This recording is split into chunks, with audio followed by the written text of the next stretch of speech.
السلام علیکم and good morning dear student.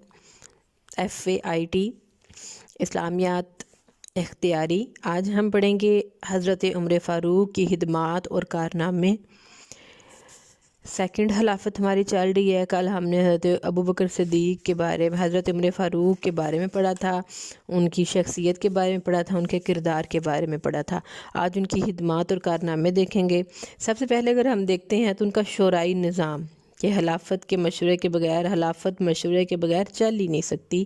آپ نے اس پر فوکس دیا اور دو قسم کی مجالس شورا قائم رکھیں، مجلس شورا خصوصی اور مجلس شورا عمومی.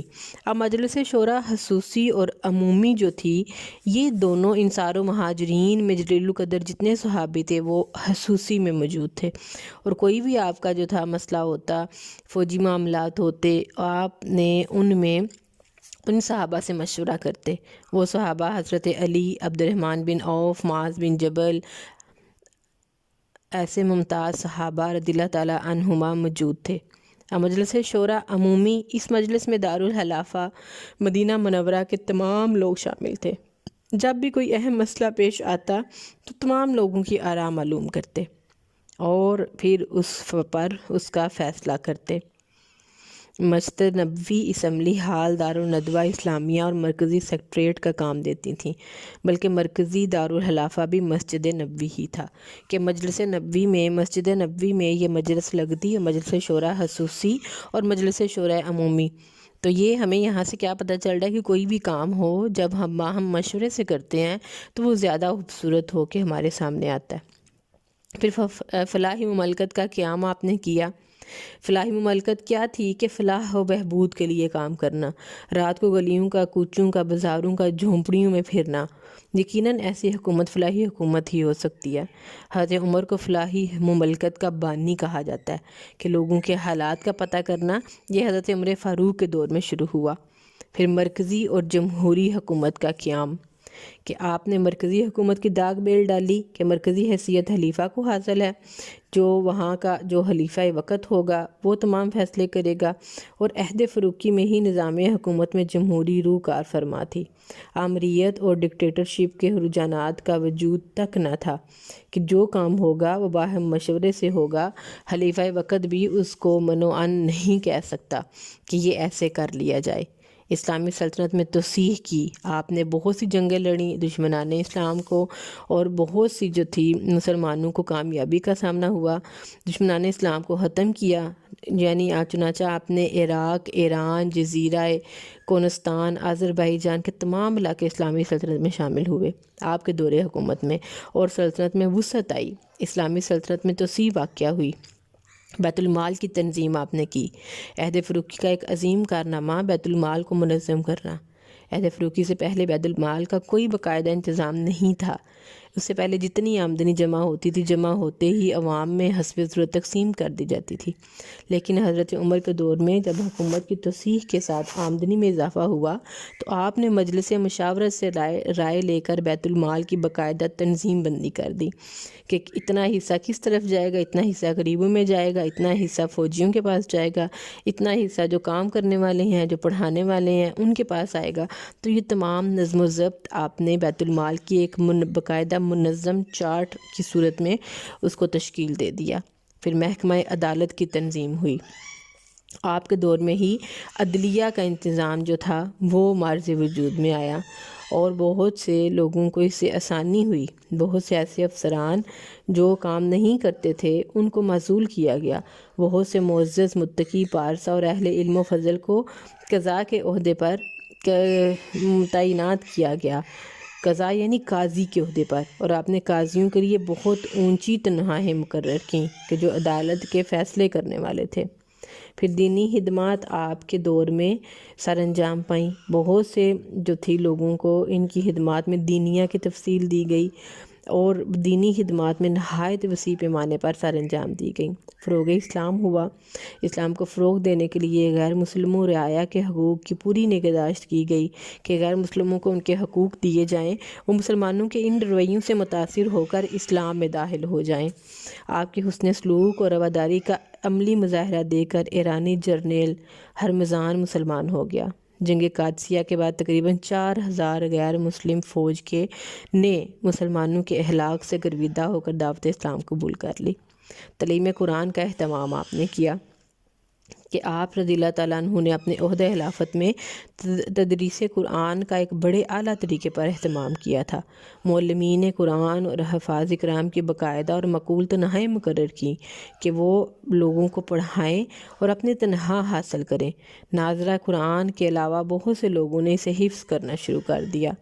تو یہ ایک ایسا طریقہ ہوتا ہے کہ جب استاد کو، ظاہر سی بات ہے جب ایک استاد ہے تو اس کے اخراجات بھی ہیں، کھانے پینے کے، رہنے اوڑھنے کے، تو جب اس کو ایک اچھی تنخواہ دی جائے گی تو وہ اس طرف سے پریشان نہیں ہوگا، تو اپنی ذمہ داریاں، پڑھانے کی ذمہ داریاں اچھے طریقے سے انجام دے گا۔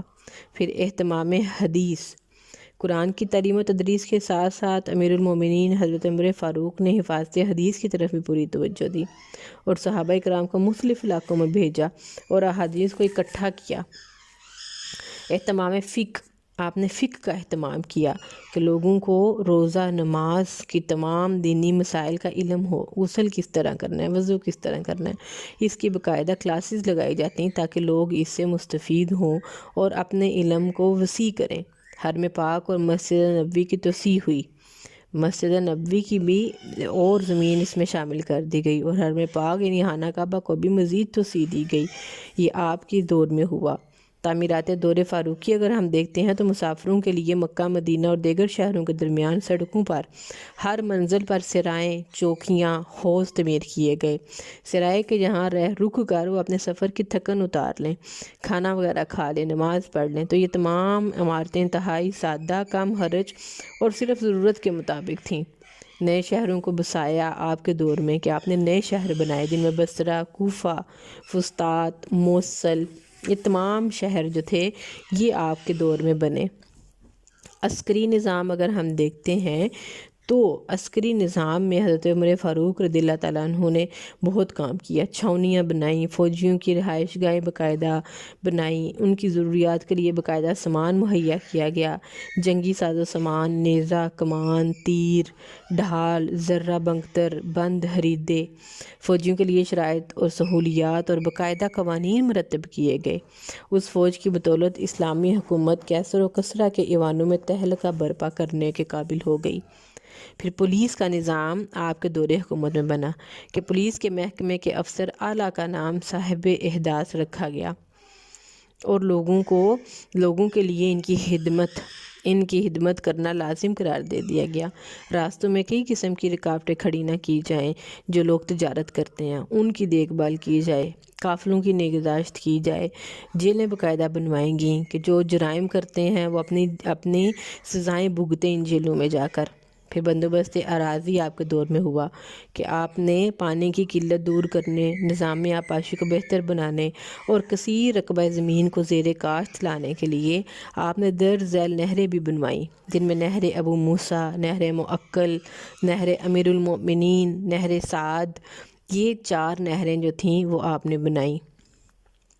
سن ہجری کا اجراء آپ کے دور میں ہوا۔ حضرت عمر کے عہد میں جب سلطنت میں وسعت پیدا ہوئی، مصر و ایران اور روم جیسی حکومتوں سے واسطہ پڑا، بیت المال کی آمدن اخراجات کا حساب کتاب رکھنا پڑا، فوجیوں کی تنخواہوں اور وظائف کا انتظام، انصرام، جنگی، معاشرتی، عدالتی اور دیگر معاملات سلطنت کے لیے وسیع تر خط و کتابت کا ریکارڈ رکھنے کے لیے تاریخ اور ماہ و سال کی ضرورت پڑی۔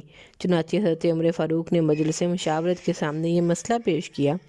کافی بحث و تمہیز کے بعد ہجرت مدینہ کو مسلمانوں کا سال اول قرار دیا گیا، اسی لیے اسلامی سال کو سن ہجری کا نام دے کر واقعہ ہجرت سے اس کا آغاز کیا گیا۔ اس دن کے بعد سے آج تک مسلمانوں کے ہاں اسلامی تہواروں، رمضان المبارک، حج مقدس اور دیگر معاملات زندگی میں اس سن ہجری کا استعمال کیا جاتا ہے۔ اب یہ حقیقت ہے کہ سن ہجری کا اجراء حضرت عمر کے عظیم کارناموں میں شمار ہوتا ہے۔ تو یہ تھی عمر فاروق رضی اللہ تعالیٰ عنہ کی وہ خدمات جو انہوں نے مسلمانوں کے لیے کی۔ عسکری نظام بنانا، پولیس کا نظام بنانا، اراضی بندوبست اراضی کرنا، نہریں بنانا، سن ہجری کا اجرا کرنا کہ باقاعدہ ایک سن دے دیا، ایک طریقہ، ایک تاریخ دے دی گئی. تو یہ تھا حضرت عمر فاروق کی خدمات جو انہوں نے اپنے دور میں کی. یہ ٹاپک موسٹ امپورٹنٹ ہے. آپ اس ٹاپک کی اسائنمنٹ بھی بنائیں گے. شارٹ کویسچن ابھی نہیں دے رہی ہوں میں آپ کو، شارٹ کویسچن لاسٹ والے کویسچن کے ساتھ چلیں گے. اس کی آپ نے اسائنمنٹ بنانی ہے، امپورٹنٹ ہے. کوئی آپ نے اس کی ہیڈنگ مس نہیں کرنی. لکھنی ساری ہیڈنگز ہیں لیکن اس میں کم سے کم 10 ہیڈنگز جو ہیں وہ آپ نے